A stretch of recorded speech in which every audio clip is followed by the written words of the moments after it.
Kayo ay nanonood sa Katipunan Channel.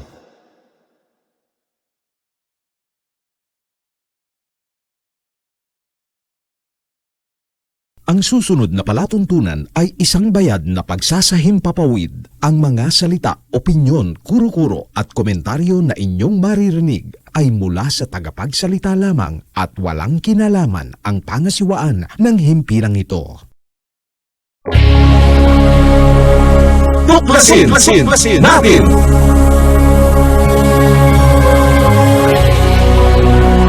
Ang palatuntunan sa radyo na tutuklas ng dapat malaman ng sambayanan. Maninindigan sa katotohanan. Tatalakayin at hihimayin ang mga kaalamang pangkalusugan, siyensya at teknolohiya, agrikultura, ekonomiya, maging mga usaping legal at isyung panlipunang dapat ibahagi, magsisilbing tulay ng mga karaniwang tao upang maiparating sa pamahalaan ang mga mungkahi, hinaing at pulso ng bayan, ipaglalaban ang karapatan ng mamamayang Pilipino, babatikusin ang mga salot sa lipunan, pupurihin ang mga gumagawa ng kabutihan at naninindigan sa katotohanan. Tuklasin natin! Tuklasin natin! Ang Tuklasin Natin ay handog sa inyo ni Gayle Cruz.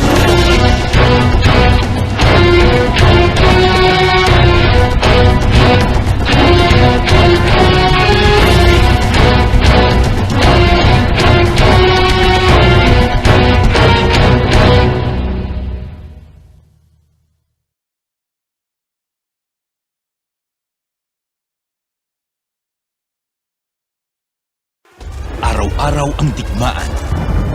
Umaga't gabi sumasabak sa laban. Dapat protektado ka outside at inside. Immune Advance contains 4 active ingredients gaya ng lagundi, malunggay, non-acidic vitamin C at zinc. Tulong pampatibay resistensya para tulong proteksyon. Isama pa ang proper diet at exercise. Para katawan ay handa, Immune Advance helps support a healthy immune system. Immune Advance ang sandata. No approved therapeutic claims. Ang Immune Advance ay hindi gamot at hindi dapat gamiting panggamot sa anumang uri ng sakit. Available in Shopee, Lazada, and other leading drugstores. Make weekends and holidays count by bonding with family and friends. At Hillspa Resort, we can make that happen for you. Rest, relax, and have fun in a natural setting with so much greenery around you. Hillspa Resort boasts of 3 large and clear pools, 3 spacious function halls, and several clean and cozy rooms for a memorable and enjoyable overnight stay. Our various facilities can cater to various budgets. Hillspa Resort is located in Barangay Lalakay, Los Baños, Laguna. Why not check us out for that overdue bonding activity with family and friends? For inquiries, please call Joey at 0932-624-2019.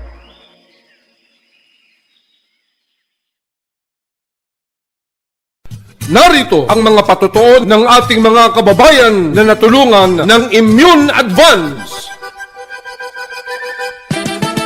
Ako po si Ronald Adbincula na taga Santa Rosa, Nueva Ecija. Security guard. Simula po nung nasubukan ko itong Immune Advance, naging mahimbing po yung aking pagtulog at yung aking appetite po. Lumakas po ako sa pagkain. Kung ganun ka gaya nung dati na talagang nalalambot po ako nung hindi ko pa po nainom itong food supplement nito. Start po nung nainom ko to, lumakas po. Saka yung resistensya ko po medyo nagkaroon po ng energetic. Dito po sa food supplement ng Immune Advance, maganda po talaga. Salamat Immune Advance. Ako si Yoli Mabasa, senior citizen, retired banker ng Ilagan, Isabela. Alam nyo, dati ang nararamdaman ko, nagpapalpitate ako. Sinubukan ko yung Immune Advance. Aba, nawala na yung palpitation ko. Gumaan pa ang pakiramdam ko. At saka simula noon, tuwing umiinom ako, naku, ang sarap na ng tulog ko. Salamat Immune Advance. Mabuti na lang na-discover kita. Thank you. Siya ni Lolita Daban, 46 years old, taga Kutog Grande de Mercedes, Isabela. Dati-dati naragatan nak nga maturog, tata nagimas mit titurog kon. Agyaman nak mit daytang intid da kanyak Immune Advance. Padasin nyo Immune Advance na laing sobrat na itulong na tibagi. Thank you. ni Bubot Buwak 50 anyos, taga District 1, Benito Sullivan, Isabela. Mani po dinagtumara kiti immune advance, talaga mariknak iti bagik nga mayat tipan naturog ko, kayon pumiksa akpay. Idi gamin, adda iti rabi nga di makaturturog. Ngumi dinagtumara kiti immune advance, isumutan si mayat tipan naturog ko. Sungado kayat yung mayat ti pumiksa, ken mayat tipan naturog na, agtumar kayo ti immune advance, awan ti side effect na, tunay nga organic. Nung bata po ako, may asthma po ako. Tapos po, nung simulan ko po uminom po ng products po ng Immune Advance, ay naging mabuti po yung aking katawan. And nakatulog po ako ng maayos. And nawawala po yung hika ko po. Kaya po sa mga kagaya ko po na may asthma, Immune Advance na lang po yung inumin ko. Ako nga po pala si Casey Pitchy Talagtag, 19 taon na gulang, nakatira sa Payatas. Ito pong Immune Advance, nagtataglay po ito ng malunggay, lagundi, vitamin C, and zinc na nakakabuti sa ating immune system.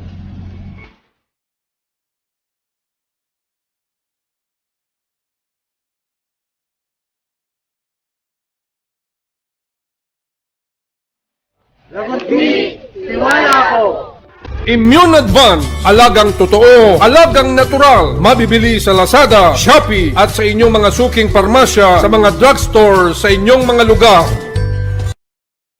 Araw-araw ang digmaan. Umaga't gabi sumasabak sa laban. Dapat protektado ka outside at inside. Immune Advance contains 4 active ingredients gaya ng lagundi, malunggay, non-acidic vitamin C at zinc. Tulong pampatibay resistensya para tulong proteksyon. Isama pa ang proper diet at exercise. Para katawan ay handa, Immune Advance helps support a healthy immune system. Immune Advance ang sandata. No approved therapeutic claims. Ang Immune Advance ay hindi gamot at hindi dapat gamiting panggamot sa anumang uri ng sakit. Available in Shopee, Lazada, and other leading drugstores. One topic today, which is important not only para sa economy of the Philippines, but for everyone sa atin na gumagamit ng aircon, electric fan, and whatever. Kasi, narinig ko, I think 5 or 10% or 20% o ilang percent of gastos natin every month sa kuryente na sobrang mahal. So, i-mention ko lang some of the names of our speakers today, and then I'll call them out one by one and introduce them for their opening statement. Of course, welcome to our media friends here. Good morning. Welcome to Pangasinan Forum here at 84-year-old Kamuning Bakery Cafe. Of course, our speakers, later on I will call out and introduce everyone. Of course, nasa gitna si Congressman Mark Cojuangco. Very unique siya kasi very dedicated siya and committed advocate of nuclear energy in the Philippines na finally, hopefully, will start soon. And then on the right side, si Miss Gayle Certeza will speak later on about the environment of nuclear energy, the background, and of course we have Attorney Iarika Yako Syria. Doktor din siya, representing Senator Francis Tolentino na busy ngayon sa budget hearing.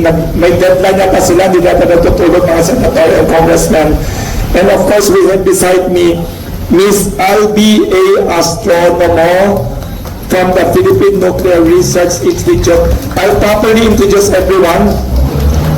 I'll start muna with the person who will give us a brief background of what is nuclear energy, how is it performing worldwide, and the context of our discussion today. Ms. Gayle Certeza on the right side has been an expert in advertising industry for more than 30 years now, even though she looks 30 plus years old lang. She has worked previously in 7 companies across 3 countries, including and has won local and international advertising awards. What she is doing now is her personal advocacy with Congressman Cojuangco and others in an NGO called Alpas, Pinas. Siya yung lead convener ng Alpas, Pinas. She has a very interesting and very colorful intellectual background. She has earned her master's degree in creative writing, also master's degree in developmental communications, 2 degree sa Talino from University of the Philippines, and she got also another master's degree. Imagine, ibang tao, isa lang, di pa natapos sa 3. She has 3rd master's degree in depth psychology from Pacifica Graduate Institute in Santa Barbara, California. She is now, hindi pa nakontento, she is now taking her PhD in the Asian Social Institute. She has also authored 5 books, some of them published in London. Let us welcome the lead convener of Alpas, Pinas, Miss Gayle Certeza.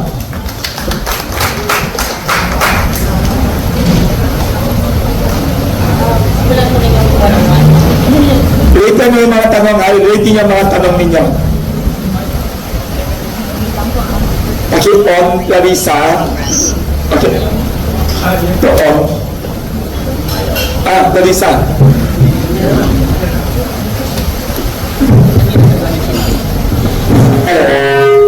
Good morning.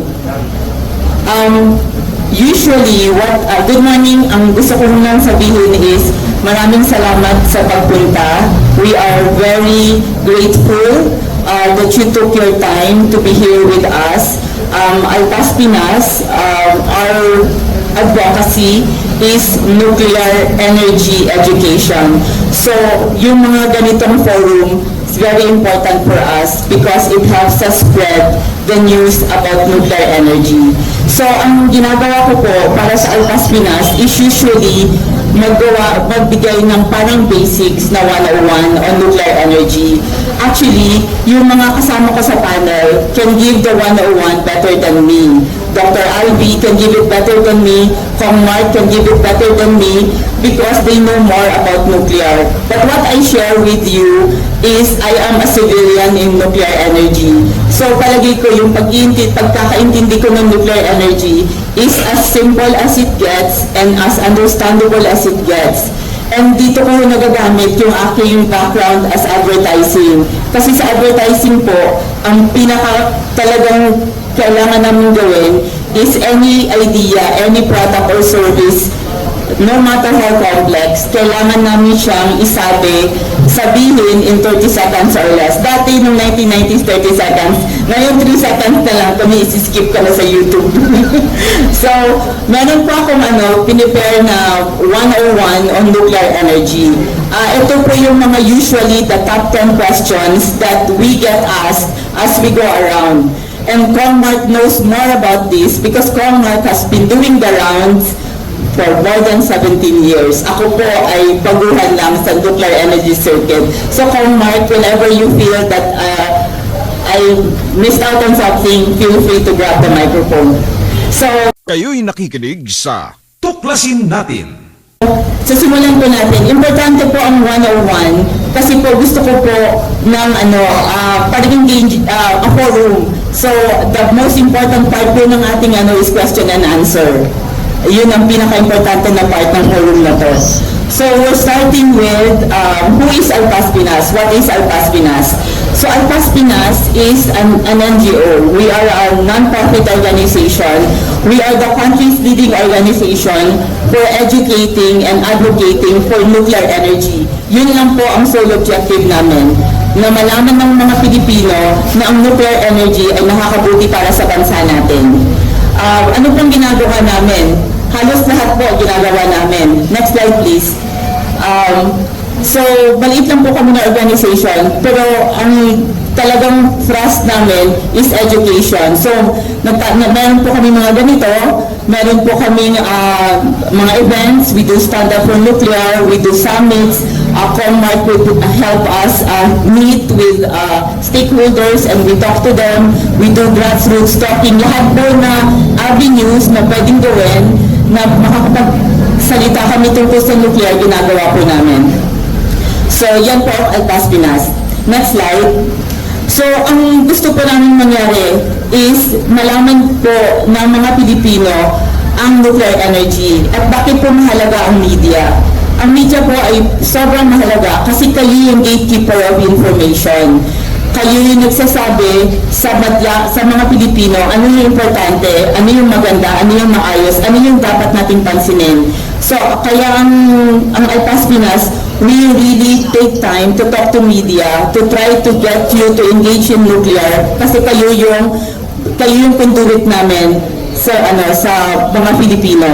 So that's why it's important and we're grateful that you're here. And we would like to reframe issues kasi pag-iikot po, madami pong mga tanong na usually pare-pareho lang, hindi nakikita yung other side. And that's what Commark really wants to do. Next slide. So, unahin po natin yung paano ba tayo nag-generate ng electricity sa Pilipinas? So, ito po ay data galing sa PNRI. So, good that we have from PNRI. So, coal po natin is 45%, gas 23%, geothermal 13%, hydro 11%, oil, wind and solar po, despite po the noise of the renewables, mababa po talaga ang wind and solar. Maganda lang po talaga yung PR nila at maganda lang talaga siyang tingnan. But in numbers po, mababa talaga ang wind and solar. Next slide please. So ano yung mga... balik please. Kunting mali po yan. Yung coal nasa 55% po, yung gas nasa 20%. So yun ang alam ko latest numbers. But the wind and solar talaga? More or less, mababa pa rin.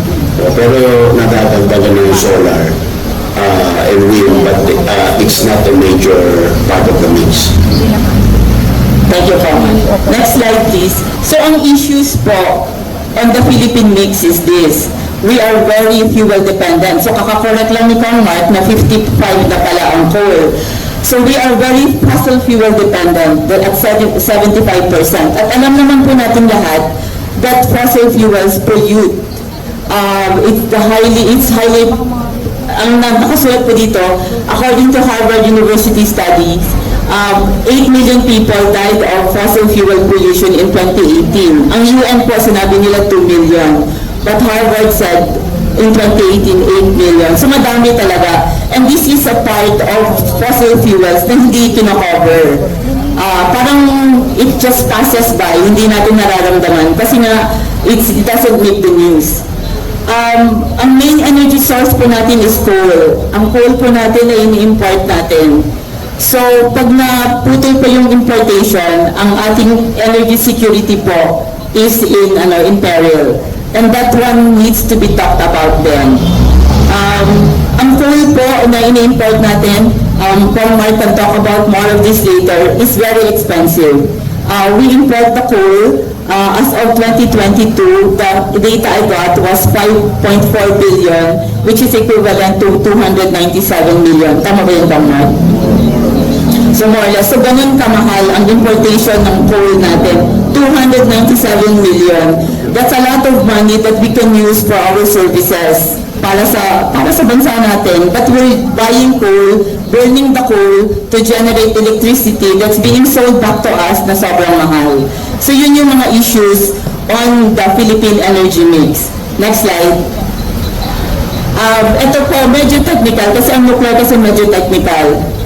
Gusto ko lang po ipasok yung base load. Kasi nga, ang renewables palaging pumapasok na sila yung pwedeng maging to power our country.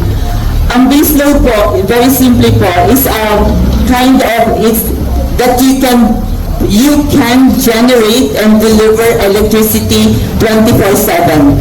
Yun lang yung pinaka-simple niya. So sa mundo po, ang nakaka-deliver lang po ng 24/7 almost always are fossil fuel, coal, oil, gas, at saka nuclear power plants. So ano po to? Data po to. So next slide please. So what about renewables? Kasi ang tunog na renewables natin eh. So, ang sabi ko nga kanina, ang renewables natin, very minimal. So for it to take charge of our energy mix, ang layo pa nila. Next slide please. So wind and solar, by nature, sporadic and unreliable. Common sense po, tayo, paggabi, wala po talagang solar. I mean, hindi po natin kailangan ng personnel from PNRI to tell us, walang solar sa gabi. Pag walang hangin, wala din pong wind. So, ang nangyayari po, pag walang sun at walang wind, may backup. At usually po, ang backup is usually fossil fuel. Yun yung hindi sinasabi ng renewables. They push for renewables, but there's always a backup. Gayle, kung pwede ko lang sabihin tungkol sa renewables. No? Kasi pag renewables ang pinag-uusapan, it is talking about wind and solar. But really, hydro and geothermal and biomass are also renewables. No? Pero linanamp up nila yung pag-usap tungkol sa wind and solar with the good name and the good performance of geothermal, hydro, and biomass. So, do not be misled when they talk about renewables, they are referring to wind and solar, but really, they are also referring to geothermal, hydro, and biomass. No? So, wag magpalin lang ako. Thank you, Mark. I actually put there 26% because when you attend forums like this, they always say renewables 26%. So you have to ask them, what is 26%? Ang breakdown po ay gano'n. When they say 26%, talagang kinocover na nila yung wind and solar. Actually, wind and solar, mababa talaga. So, that's the part of the reframing that we would like to ask the media, that you don't give them a free pass because nuclear doesn't get a free pass. So you have to ask them also the hard questions. When they say 26%, you have to ask them the breakdown because the breakdown is this one. And we will give you a copy of the presentation. Next slide, please. Okay. So, when the renewable question comes up, they would always say, oh, pag walang sun, may battery naman. This is for a quote from Bill Gates. And Bill Gates, he invested in renewables. He's invested 1 billion in renewables. Ang source po nito is the book, A Bright Future. So Bill Gates said there is no battery technology that's even close to allowing us to take all the energy from renewable and to be able to use it as a battery storage. Not for a 24-hour period, not even one day. And syempre, not for a long period of time. Pag may time na bagyo na walang sun, ilang araw yun? Yes, dagdagan ko lang, gumawa ko ng aking sariling back of the envelope calculation sa 20 oras na storage. Multiples na ang investment required ikumpara mo sa nuclear. And I'm not including the solar panels or the wind turbines. I'm just including the battery. Wala pa po doon yung inverter, kung ano-ano pang kailangan para umandar yung battery. So just 20 hours of batteries is already multiples of the investment required for nuclear power. So, mahal. Dodoble siya. Next slide. Yes, and batteries don't generate anything. In fact, they consume some power. The round-trip efficiency for batteries is not 100%. It's around 85 to 90%. So you lose 10% in the round-trip efficiency. So kumukonsumo ang battery, hindi nagpo-produce. So kung kulang ang Pilipinas ng kuryente, we need generating sources. We don't need storage. Itong slide po na to, gusto lang po namin ipakita na ang nuclear po hindi na bago. Ang nuclear po ay ginagamit sa maraming bansa sa mundo. So, diba natin data from market? This is 2009. So, as of 2009, 2009, there are 436 nuclear power plants around the world. And then there are total, they're projecting that it will be 898 with nuclear power plants being planned, being built, and being created. Dagdagan ko din recent news, kahapon ba o the day before yesterday, nagpahayag ang USA, si President Biden, kasama niya ang ilang progresibong bansa sa Europa. I think it's France and UK. Dineclare nila na to meet global warming and climate change, dapat mag-times 3 ang nuclear capacity sa mundo by 2050.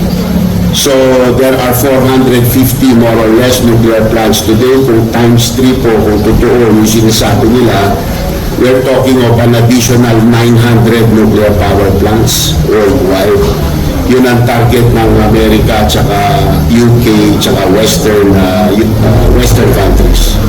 It is environmentally good for the world talaga. Yes. Compared to coal and others. Yes. Next slide. Recording in progress. So next slide, I just wanted to point out, ang UAE, an oil-producing country, is making nuclear power plants. So tayo po, wala po tayong oil coal capacity, pero yung mga countries na may oil ay coal capacity, nagpapatayo ng nuclear power plants. In fact, dagdagan ko din yun, libo-libong Pilipino manggagawa at daang-daang Pilipinong inhinyero ang tumulong gumawa sa 4 na nuclear plant sa United Arab Emirates. Tagwa 1,400 megawatts po ang bawat isa, sa total 4 of 5,600 megawatts, accounting for 25% of the electricity being generated in the United Arab Emirates. So, ito na mismo ang oil exporting countries nagdo-nuclear para mabenta nila sa atin yung mas inferior nilang at highly polluting product na kikita ng dollar para sa kanila. So, dapat magising-gising na rin tayo. Tayo na lang ang gumamit ng nuclear, maiwasan natin ang pag-angkat ng bilyon-bilyon dollar taon-taon para paantarin po ang ating mga power plants. May at si Miss Albi Astronomo, taga DOST and Philippine Nuclear Research Institute, scientist siya. Ay, by the way, bago ka magsalita, i-acknowledge ka rin kasama nyo si Miss Ana Elena L. Cunjanes for being here. Also, Chief of DOST PDD from Philippine Nuclear Research Institute. So magandang umaga po. Gusto ko lang pong i-add na yun nga po, ang technology ng nuclear ay matagal na. It has been existing since the 1950s. So it is a mature technology. So ang bansa po ngayon na may pinakamaraming nuclear ay ang USA. We have more than 90 nuclear power plants. Pero ang fastest growing country po ay ang China. And they are currently constructing more than 50 nuclear power plants. More than 50. No, 50. 10 years ago, China is not even in the top 10 of the nuclear countries, and now they are top 3. Ang second po ay France. In the next few months, China will probably overtake France po. By 2030, i-overtake ng China ang Amerika sa nuclear. And by 2050, they plan to have something like 400 nuclear power plants. Next slide.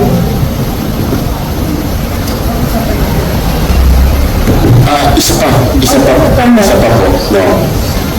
Balita na recently, within the last 2 or 3 weeks, kinontrata ng China bilhin ang 50 taon production ng Qatar sa LNG.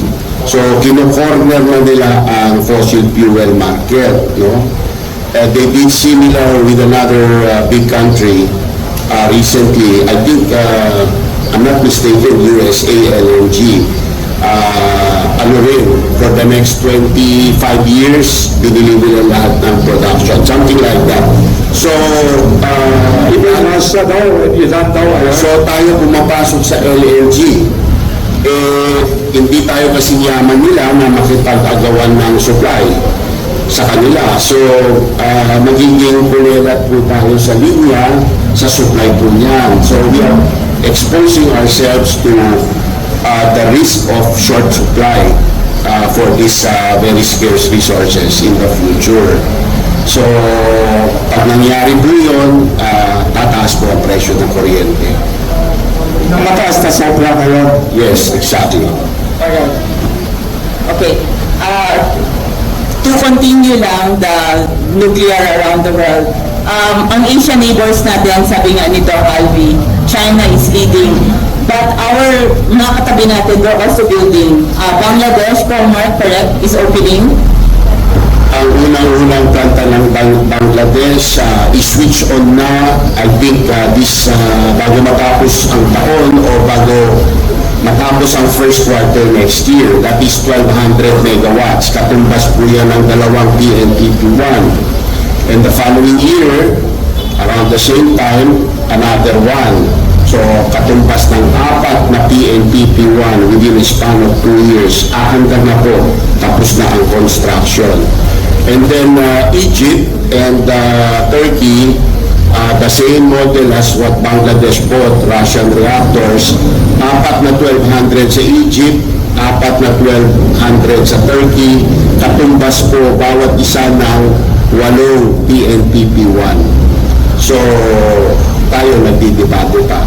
Kung nakinig pala tayo, Congressman, sa inyo 17 years ago, edi nakarami na tayo ng nuclear plant, mura na kuryente. Exactly po. Exactly. Correct po. At ang PNPP was supposedly the first nuclear power plant in Southeast Asia. Southeast Asia, Asia. So nandun siya ngayon. Dapat nauna pa tayo sa China. Kasabay natin ang South Korea dapat. Korea 2, contemporary ng ating PNPP. So, na umaandar, no? Cory 2, maandar. Without problems na sabi ni... Yes, walang problema. Award winner, KRSKO sa Slovenia, tsaka Angra 1 sa Brazil. Lahat yan, kambal ng ating PNPP. Lahat yan tumatakbo hanggang ngayon. Award winners. Sa saya ng Slovenia, gusto pa nilang bumili ng bago. 2 million lang ang population sa Slovenia. Sa Korea naman po, kasabay po natin, kalahati lang ang population nila. They have 29 running nuclear plants. Right now, 29 Yes. At sila po ang nag-export ng nuclear plants sa United Arab Emirates. So, na-miss out po natin lahat po ng development na yan. We missed the boat in 1986. Instead, tayo po ay nag-55% coal, nag-20% gas, 75% fossil fuels po tayo, and we are so dependent on importation. Walang problema, Ayun pa siya. So, nag-operate po yung tatlong yun, yung sister plants ng BNPP since the 1980s. But until now, nag-operate po without any grave problems. And in fact, this is Slovenia po, we were able to visit it in 2017. They are still planning to extend yung operation time ng even 10 years to 20 years. Kasi ang nuclear power plant po, kayang tatakbuhin ng 60 years to even 80 years with good management. What do you mean, what do you mean by sister plant in South Korea? Kasi hindi tayo technical person. Ibig sabihin, kasabay siya, same model. Exactly the same model. Yes. Exactly the same model. Kasi po ang mga nuclear power plant, parang sasakyan lang din po yan. May iba-iba pong make, may iba-ibang model. So, may iba-iba rin pong mga nuclear power plant technology na po pwedeng magamit para makuha po yung energy from nuclear. Ang Bataan Nuclear Power Plant po, si Congressman magaling mag-explain dito ng layman, pressurized water reactor. So parehong design, parehong supplier, parehong pong architect yung nag-supply ng BNPP at ng tatlong sister plants. And in fact, ito pong pressurized water reactor ang most common design sa buong mundo. So ito talaga may naghahabol lang ng ano, magkano daw ginastos natin for nuclear plant na hindi ginamit since 86. Since 86 up to now na hindi natin ginamit. Kasi po yung planta natin, dumaan po yan ng hot functional testing ng Mayo ng 1985.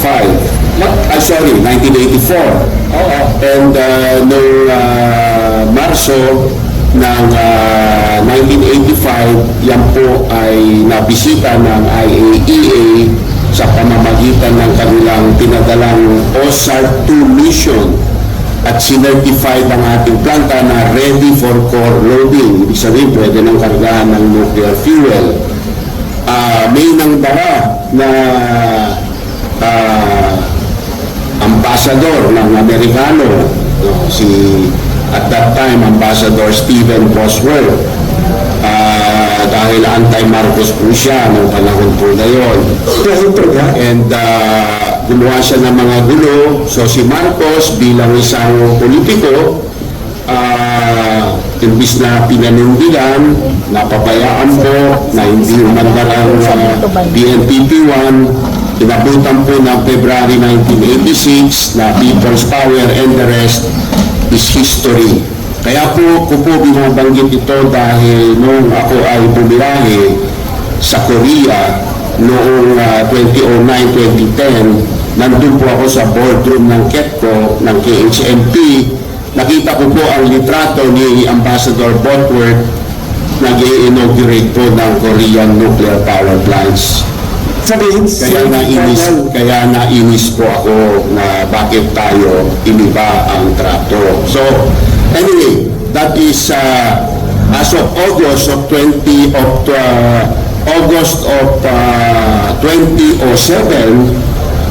ako po yung nagdi-defend noon ng budget ng DOF.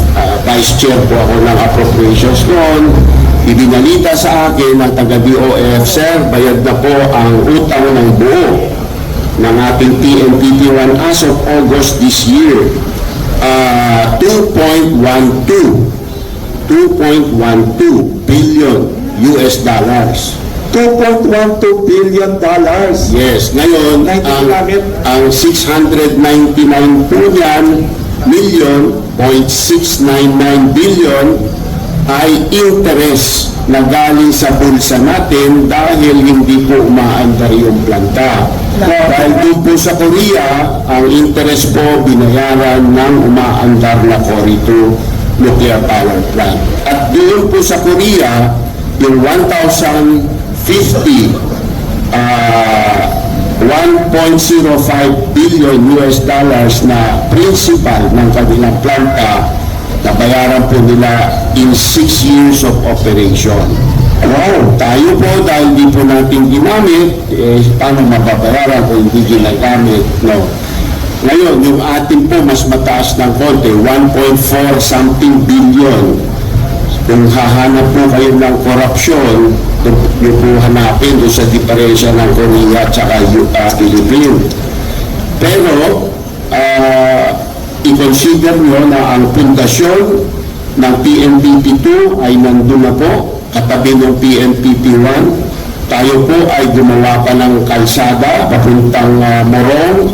Nagkabit po tayo ng power line hanggang Metro Manila at nagtayo po tayo ng nuclear village which was already existing sa Busan nung ginawa ang Cory 2 dahil nauna po ang Cory 1. So yun po ang mga diferensya. Kung gusto nyo usisain, nandun po yun po ang lahat ng ebidensya. So hindi ko sinasabi malinis ang PNPP, walang corruption, but those are the facts. Sorry, Congressman Mike, may nagtanong lang. Originally ba scheduled to open na sa 1985 na dili lang ng politika? Yes po. Dapat po nakargaan yan ng fuel sometime June of 1985. Dapat first criticality po yan, mga August. Dapat nag-commercial operation na yan by about February 1986. Wow! Hindi po nangyari yan dahil sa politika. Anong ginawa ng passport? Sinabotahin na talaga? Grabe naman. Gumawa siya ng, nagbenta po siya ng uncertainty and fear. Sinabi niya, walang hospital, walang ganito, which is beyond the purview of the American agreement. The agreements. Sorry, thank you. Yung, ano po, that's why po we're discussing this. When you write po your stories, what we would like, sana po, for you to consider is that, to reframe the issue, what would have happened to us if we opened the first nuclear power plant in Southeast Asia? Anong nangyari sa atin? Anong klaseng bansa tayo? We can take this as kasi ang next yung mga nuclear waste and like that. So, we can make it into our infrastructure. Pwede ko lang hiniin yung litrato ng safety. No?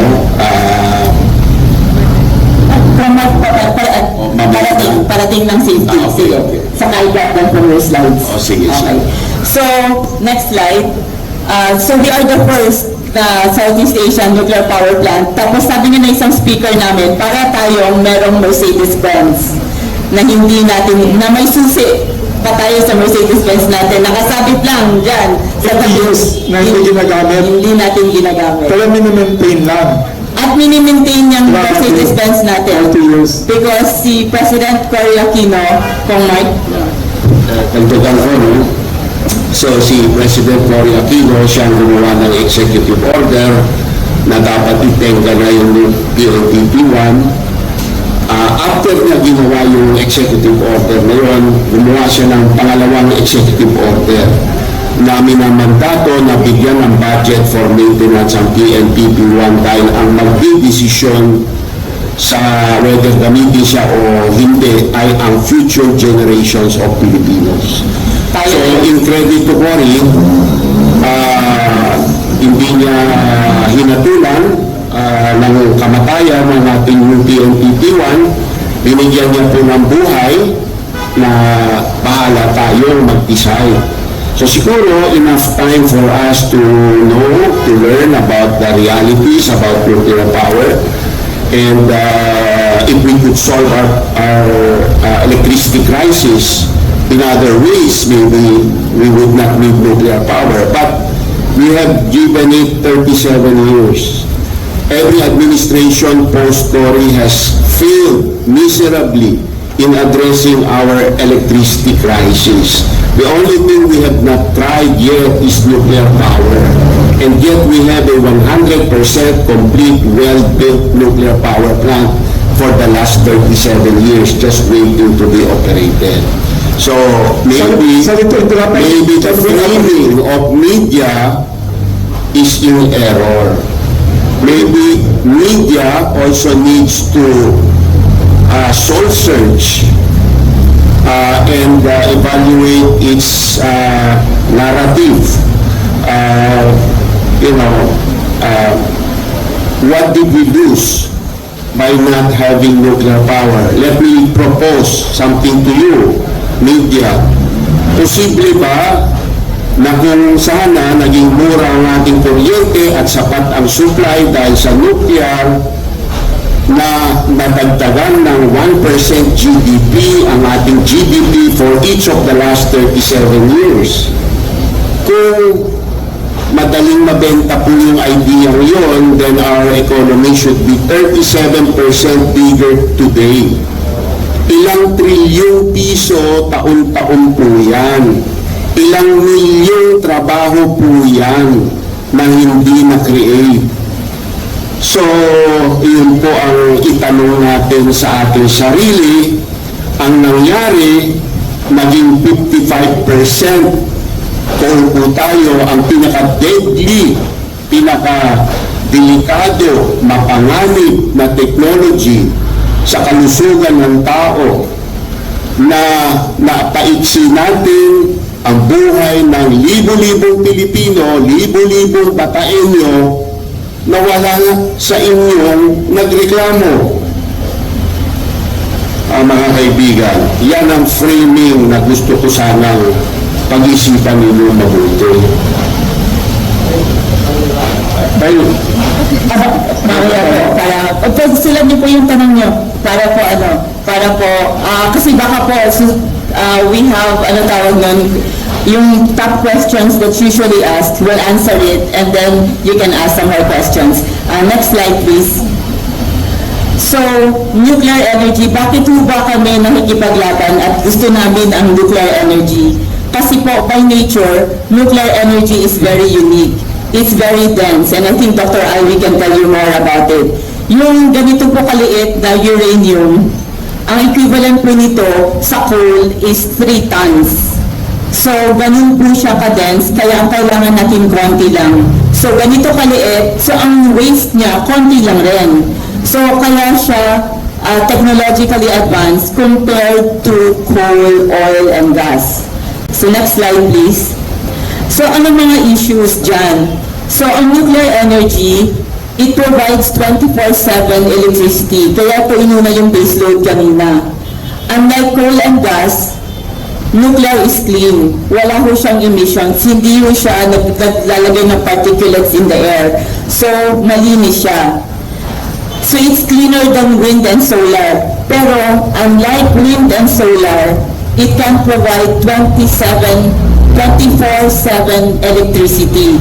So, yun po yung difference kung bakit importante ang nuclear energy.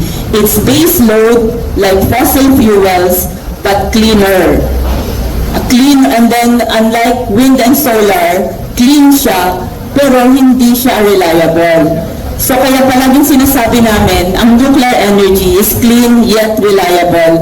Kaya po sa lahat po ng mga events namin, lahat ng media na engagement, ito lang po yung sinasabi namin. Ang nuclear ay mura, malinis, maaasahan. Or in English, clean, cheap, clean yet reliable. So, yun po, bakit unique ang nuclear. Next slide. Ang palagi po kaming tinatanong is, pagkatapos usually ng talk, ang unang tinatanong, safe ba ang nuclear? Actually, dun sa binasa ko na book, ang tinatanong, compared to what? Compared to what?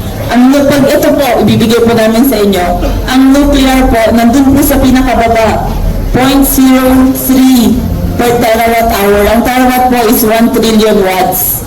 So, ang mundo po, we are consuming 68 trillion watts in a day. So, ito po yung numbers. Ang pinakauna po ay brown coal or lignite, yung ginagamit ng Germany.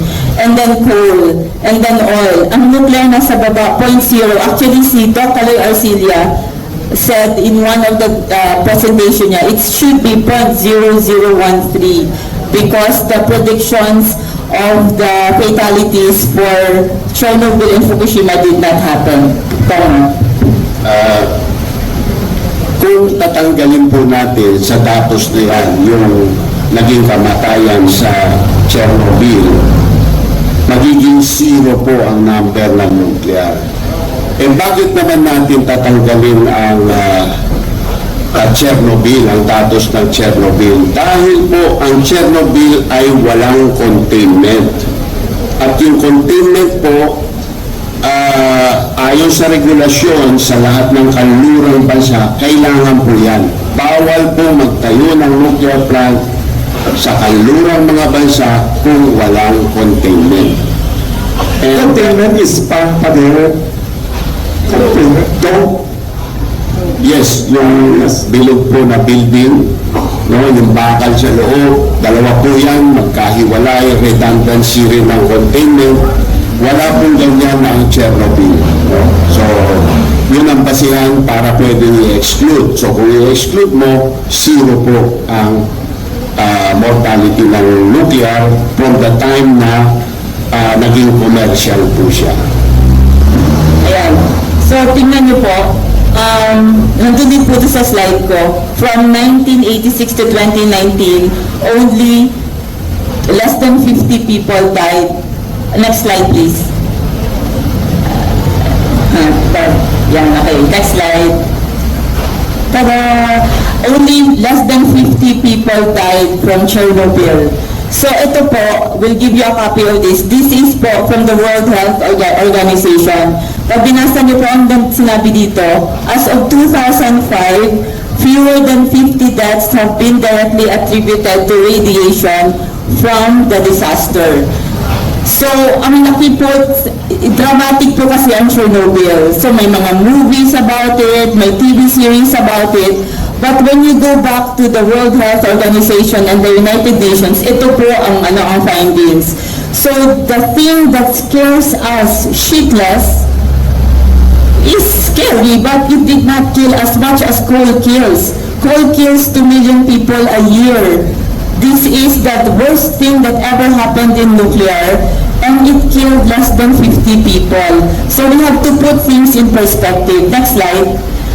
The next slide is, yun yung sinasabi ni Kong Mark for 17 years now, that there are only 46, less than 50 deaths. So we need to separate myth, drama, film, fiction. Writer po ako, magaling po akong gumawa ng fiction, but there is po fiction and there's non-fiction, then there are facts. And this is the fact on Chernobyl. So wag po tayo matakot. Ang ibang bansa hindi na po takot. Tayo takot. Ito yung pinaka-unang question na nakukuha namin in any of the engagements that we go to, from here to Sorsogon, to Iloilo, to Dumaguete, name the place. Ito po yung una. Kaya nilagay na po namin. Next slide is Fukushima. Ano po nangyari sa Fukushima? Ito rin po, this is from World Health Organization, from the UN, 0 casualty or injury due to radiation. Yung mga namatay, unfortunately, sa Japan, was because of the tsunami and the earthquake. Hindi po earthquake pala yun. Yes. Nuclear. Hindi po sa nuclear. Ang findings po, 0 casualty or injury due to radiation. So, highlight ko po yung findings nila. Even the levels of radiation po, mababa. And Kong Mark can attest to that because Kong Mark actually went to Fukushima. Yes, dala ko po yung anak ko. That was about 5 years ago, Pasko. Kumain po kami ng sushi doon po sa Fukushima mismo, sa Namue, malapit sa train station.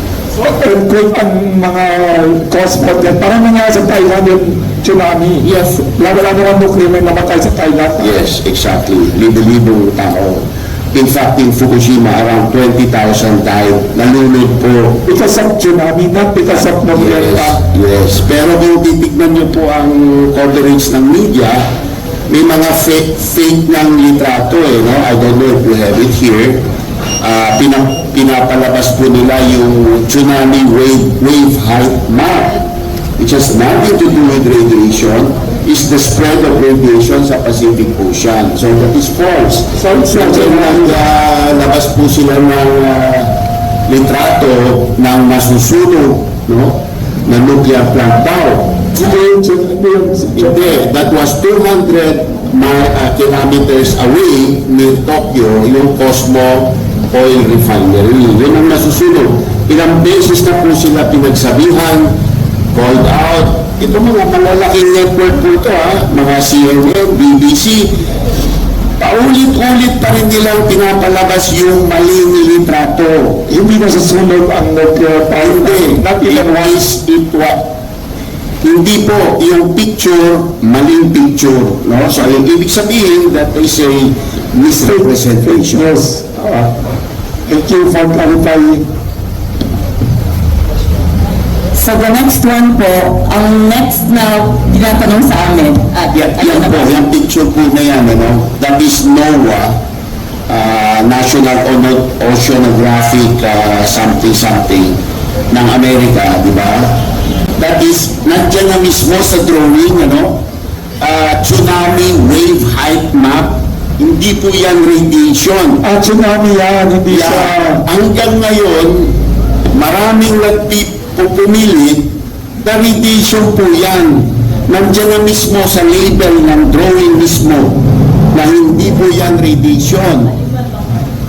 So yan po ang sinasabi nilang nasusunog na nuclear plant. No? Ilang beses yan lumabas sa news. That is the Cosmo Oil Refinery. Walang nuclear dyan. Wala po. So mas marami namatay sa tsunami sa Thailand na walang nuclear kaysa sa Fukushima din. 300,000 po ang namatay sa Thailand. Walang nuclear. Wala naman po So nothing to do with nuclear. Nothing to do. Ganun din po sa Japan, nothing to do po with nuclear. Ang World Health Organization po, nagsabi na wala pong death or injury due to radiation. What about sa US daw? May parang... Yung 3 mile, wala din pong injury or casualty. So, ang next po na tinatanong sa amin, back to the slide, is nuclear waste. So, what about nuclear waste? So, ito po ang nuclear waste. Yan po ang spent nuclear, ang waste po actually is a spent nuclear fuel assembly. So, ito po Magamit na. So, bago magamit, hindi pa siya radioactive. Nananatili siya sa loob ng reactor for 4.5 years to 6 years depending on the type of reactor. At the end of that time, doon po siya nagiging very radioactive. Na pagka ganyan po, within few minutes, patay na kami lahat. Pero linalagay po yan sa dry cast, no? So, number one ang dapat yung maintindihan, napaka-konti ang ating pinag-uusapan. Balik po nga, please. Yung assembly po na yan galing sa ating PNPP1, that is a dummy assembly. So, yun na. Kayo lang na. Yes, sa SM Ora po yan. Sa isang tao po, 21 ganyan ang magagamit. Sa isa't kalahating taon, 40 ganyan, kasya po sa isang Isuzu L. Yun lang po ang ating pinag-uusapang nuclear waste. Kung po yan, gabar ko po yan na, do you have a picture? Okay. Yeah, okay. So, pwedeng itago dyan sa dry cast, no? Ayan, nakayakap yung mga tao. So, yun na po ang nuclear waste. It has never harmed anyone. So, may mga tao, pwede kayong lumapit, si Mark pumunta sa isang dry cast storage. Sa Switzerland po yan, pinuntahan po. So, pag nag-ano po kayo ng story at nagtanong po sa inyo about nuclear waste, ito na po ang nuclear waste. That's how it looks like. At saka konti lang po siya. Dr. Albi, you want to say how konti the nuclear waste is? So dahil maliit po yung fuel natin, nabanggit ni Ms. Gayle kanina, yung 1 gram ng nuclear, katumbas ng 1,800 liters na oil o 3 tons ng coal. So ibig sabihin, sinasabi po weakness ng nuclear waste, pero kung tutulosan, pag tinignan natin yung volume, advantage siya ng nuclear kasi napakaliit po ng volume. In fact, may estimate po na pinakita na pag inipan natin lahat ng highly radioactive waste, lahat ng nag-operate na nuclear power plant sa buong mundo, kasya po sa isang football field. Ganun po kaliit yung waste na napaproduce. At pag kinumpara po natin yan, medyo mabanggit ko lang po ang solar. Of course, we're not competing with solar, pero wala pong zero waste technology. Saan po ilalagay lahat ng solar panels? At the rate that we're very aggressively going on solar, meron din po yung mga cadmium at nickel na highly toxic materials. Pag tinignan po ang waste management ng nuclear, high level po, it will be second to none. Pero pag kailangan po ikumpara natin to sa waste management procedure na iba rin pang mga industries natin. Yeah, ang nuclear po, may pondo sa pag-dispatcha. Yun dun sa panukalang batas na naipasa noong isang araw sa Kamara on third reading. By the way po, 200 ang pabor. Kailan siya? Napasa kayo? 7 lang ang kumontra. 7 lang kumontra. Dalawa ang nag-abstain, So, sa Senado, anong chance niya? Sorry to interrupt. So, yung pong panukala na yun, meron pong pondo doon, 6 centavos per kilowatt hour na i-deposito ng nuclear operator sa isang nuclear waste disposal trust fund.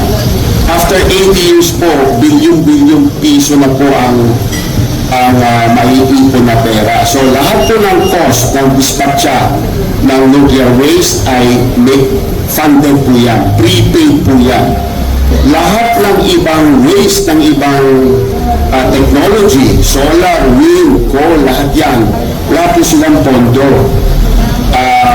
Bahala na si Batman doon. Pagdating ng tsunami ng waste, after 20 years, kasi po ang life po niya 20 to 30 years lang, doon po tayo problema. Ipapatong po natin na papasanin ng ating mga descendants. But nuclear, sagot po natin lahat ng issue in the future. Sagot na po natin agad. So yun po yung framing on nuclear waste. Actually, ang nuclear waste ng nuclear is not even a waste because you can reuse it. It's small, it's Ang reusability po is 20 times. And if you would use the nuclear waste in tomorrow's my grandchild's generation 4 fast breeder reactor, the final fission products are safe after 100 years. So it changes its characterization completely once you use it 20 times in a fast isobreeder reactor. That is my grandchild's reactor. That's our dream. That's our dream. Ang next po na question is ang pinaka-importante. So, next one, bakit nuclear? At ito yung pinaglalaban talaga natin. Nuclear kasi ang mahal talaga ng kuryente natin. So, this one, ang sinabi dito, Filipinos have a history of paying some of Southeast Asia's highest electricity rates, from 25 and 87% higher than our neighbors. Mahal ang kuryente natin sa Pilipinas. Next slide. So, ang laki ho ng impact ng mahal na kuryente. Alam mo natin yan, sabi ni Wilson kanina, lahat na tao na nag-on ng aircon, alam to.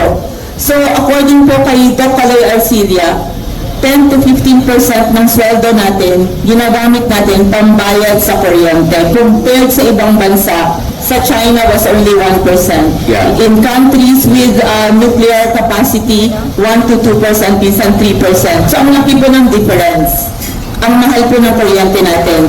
At ang impact po nun sa mga buhay natin, hindi lang sa aircon, at hindi lang every 15 or 30 na magbabayad tayo ng bill. Ang mga businesses natin are very much affected. Maraming businesses ang kailangan malis ng Pilipinas dahil mahal ang kuryente natin. So pag ang Bangladesh nagbukas ng nuclear power plants, baka maraming factories natin ang mapunta sa kanila kasi mas mura ang kuryente.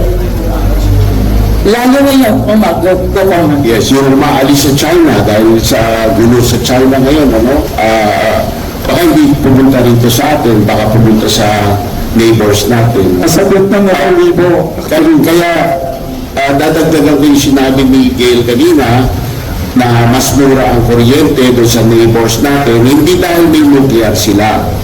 Dahil meron silang indigenous coal and gas resources. Wala po tayo nun. Hindi po tayo binasbasan ng Panginoon na meron po tayong ganyan. So, ini-import po natin lahat.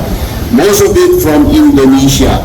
Kung naalala niyo po nung inatake ng Russia ang Ukraine, biglang sinabi ni Indonesia, titigil na namin ang export ng coal. Anong nangyari? Lumuhod po tayo sa kanila. Pumunta po tayo doon, nakiusap po tayo na wag naman ganyan at sasara ang ekonomiya ng Pilipinas. So there is no fossil fuel independence. There is no energy security. There is no national security. Our way around that is through nuclear. So kaya po importante ang nuclear. So next slides please. So that's the family and for businesses. Next slide. Okay. Ang next slide po, bakit na mura ang nuclear? So ito yung common. Yan yung hinihingi kong picture kanina, no? Yung 4 na pong fuel assembly na kasya sa isang jeep. Ang katumbas po niyan ay 50 barko na tig 50,000 tons na coal. So isipin nyo ang diferensya, no? So ang halaga po niyan, $100 milyong taon-taon na kailangan i-angkat galing abroad. Pero kung nuclear, nasa 20 to 30 million dollars lang. Yun po ang magic ng nuclear. Okay, so ito po yung sinasabi ni Pao Mark. So, ang coal po, 600 million. Pag kinonvert po natin, that's 43 billion pesos. Ang nuclear po, around 20 million. So, if you convert it, 1 billion pesos. From 30 billion po versus 1 billion, malayo po yun. And this is to power one power plant. So, 620 megawatt power plant, parang kalaka. For 18 months. For 18, parang kalaka po. Kalaka kasi 600 megawatts. And then, ang Philippine Nuclear Power Plant po is 620. So, ganun po kalaking pera ang nag-bleed sa atin. Araw-araw, buwan-buwan, taon-taon. Yung dollars po natin, ginagamit lang natin pambili ng coal at sinusunog lang natin para lang may kuryente tayo na ibibenta sa atin na mahal. When there is an alternative, which is nuclear, that's being used in other countries, 400 plus nuclear running right now, habang nag-uusap tayong lahat. Walang incident, walang drama, walang anything, it's just running and just producing electricity for major economies. Tapos tayo, we keep on debating about nuclear. Kaya importante po yung mga forum na ganito kasi tatalakay natin isa-isa yung mga topic at nakikita natin ano ba talaga yung issues behind the stories that are coming out. So, 33 billion versus 1 billion for one power plant. Ilang power plants tayo kung may 23? Total Philippine capacity including hydro, sabihin na natin 75% of 22,000 megawatts, so 16,000 megawatts of fossil fuels. So, nandito na po tayo sa last slide. Ang last slide po, ang palaging tinatanong, next slide please, mabubuksan pa ba natin ang PNPP? Actually, ang tawag po namin hindi PNPP, DBNPP, PNPP. Ang sagot po ay yes. At ang onus po ay nasa sa atin. Tayo po ang kailangang magkalampag sa ating gobyerno para buksan yung Mercedes-Benz na nakapark for 30 years now. Kasi nandito naman sa atin ang susi. So, next slide. So, we'll give this to you. We already discussed this, the timeline of the PNPP. Kailan siya nagsimula? Noong 1973, nung oil crisis. May oil crisis na ulit tayo ngayon. Nandito pa rin tayo nag-uusap about it.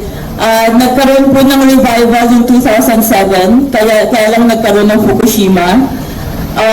Ngayon, there's a new revival with the EO of President Duterte to include nuclear in the mix, and Congressman Mark Cojuangco's House Bill number the PhilAtom. So we are on another revival. Kaya po kami talagang gusto namin i-push na natin to.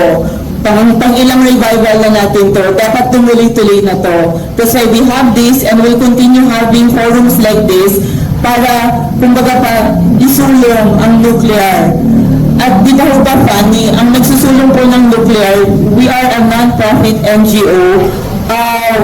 Hindi dapat po ang dapat alam na po ito ng maraming scientists at people in power because this information is available online.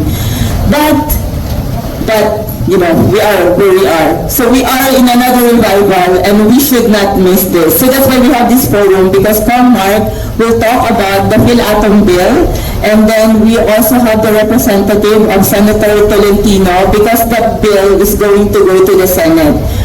So parang we guide it through. Bantayan natin so that in the near future, we will open our nuclear power plant, which should have been opened as the first nuclear power plant in Asia, and then that we will build more so that we will have mura, malinis at maasahang kuryente.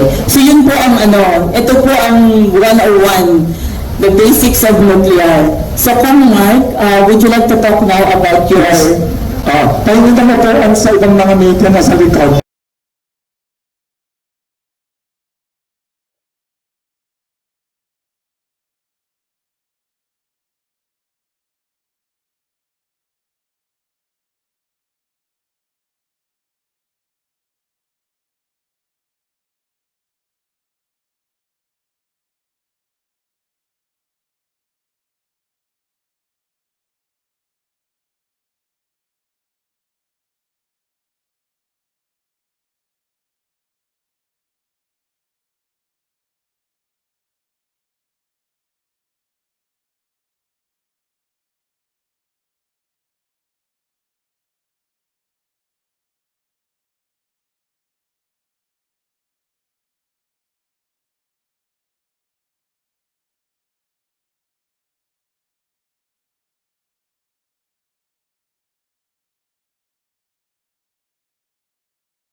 Kayo ay nanonood sa Katipunan Channel.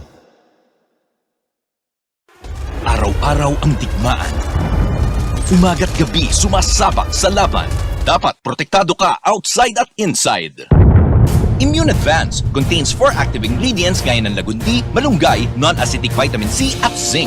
Tulong pampatibay resistensya para tulong proteksyon. Isama pa ang proper diet at exercise. Para katawan ay handa, Immune Advance helps support a healthy immune system. Immune Advance ang sandata. No approved therapeutic claims. Ang Immune Advance ay hindi gamot at hindi dapat gamiting panggamot sa anumang uri ng sakit. Available in Shopee, Lazada, and other leading drugstores.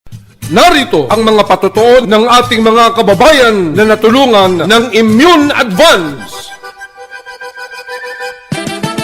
Ako po si Ronald Advincula na taga Santa Rosa, Nueva Ecija. Security guard. Simula po nung nasubukan ko itong Immune Advance, naging mahimbing po yung aking pagtulog at yung aking appetite po. Lumakas po ako sa pagkain. Kung ganun ka gaya nung dati na talagang nalalambot po ako nung hindi ko pa po nainom itong food supplement nito. Start po nung nainom ko to, lumakas po. Saka yung resistensya ko po medyo nagkaroon po ng energetic.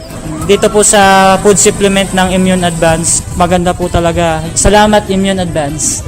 Ako si Yoli Mabasa, senior citizen, retired banker ng Ilagan, Isabela. Alam nyo, dati ang nararamdaman ko, nagpapalpitate ako. Sinubukan ko yung Immune Advance. Aba, nawala na yung palpitation ko. Gumaan pa ang pakiramdam ko. At saka simula noon, tuwing umiinom ako, naku, ang sarap na ng tulog ko. Salamat Immune Advance. Mabuti na lang na-discover kita. Thank you. Siya ni Lolita Daban, 46 years old, taga Kutog Grande de Mercedes, Isabela. Dati-dati naragatan nak nga maturog, tata nagimas mit iturog kon. Agyaman nak mit daytang impid da kanyak. Immune Advance. Padasin nyo Immune Advance. Nalaing. Sobrat na itulong na tibagit. Thank you. Libubot buwak 50 anyos, taga District 1, Benito Sullivan, Isabela. Manay po dinagtumarak iti Immune Advance, talaga mariknak iti bagik nga mayat. Mayat ti pan naturog ko, kayon pumiksa akpay. Idi gamin, adda iti rabi nga di makaturturog. Ngumi dinagtumarak iti Immune Advance, isumutan si mayat ti pan naturog ko. Sungado kayat yung mayat ti pumiksa, kayon mayat ti pan naturog na, agtumar kayo ti Immune Advance, awan ti side effect na, tunay nga organic. Nung bata po ako, may asthma po ako. Tapos po, nung simulan ko po uminom po ng products po ng Immune Advance, ay naging mabuti po yung aking katawan. And nakatulog po ako ng maayos. And nawawala po yung hika ko po. Kaya po sa mga kagaya ko po na may asthma, Immune Advance na lang po yung inumin ko.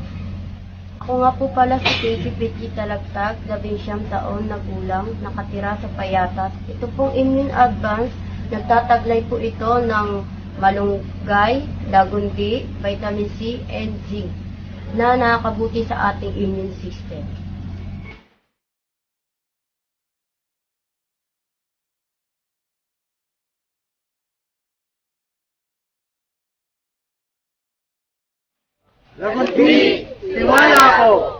Immune Advance, alagang totoo, alagang natural. Mabibili sa Lazada, Shopee at sa inyong mga suking parmasya, sa mga drugstore, sa inyong mga lugar. Araw-araw ang digmaan. Umaga't gabi sumasabak sa laban. Dapat protektado ka outside at inside. Immune Advance contains 4 active ingredients gaya ng lagundi, malunggay, non-acidic vitamin C at zinc. Tulong pampatibay resistensya para tulong proteksyon. Isama pa ang proper diet at exercise. Para katawan ay handa, Immune Advance helps support a healthy immune system. Immune Advance ang sandata. No approved therapeutic claims. Ang Immune Advance ay hindi gamot at hindi dapat gamiting panggamot sa anumang uri ng sakit. Available in Shopee, Lazada, and other leading drugstores. Make weekends and holidays count by bonding with family and friends. At Hillspa Resort, we can make that happen for you. Rest, relax, and have fun in a natural setting with so much greenery around you. Hillspa Resort boasts of 3 large and clear pools, 3 spacious function halls, and several clean and cozy rooms for a memorable and enjoyable overnight stay. Our various facilities can cater to various budgets. Hillspa Resort is located in Barangay Lalakay, Los Baños, Laguna, why not check us out for that overdue bonding activity with family and friends? For inquiries, please call Joey at 0932-624-2019.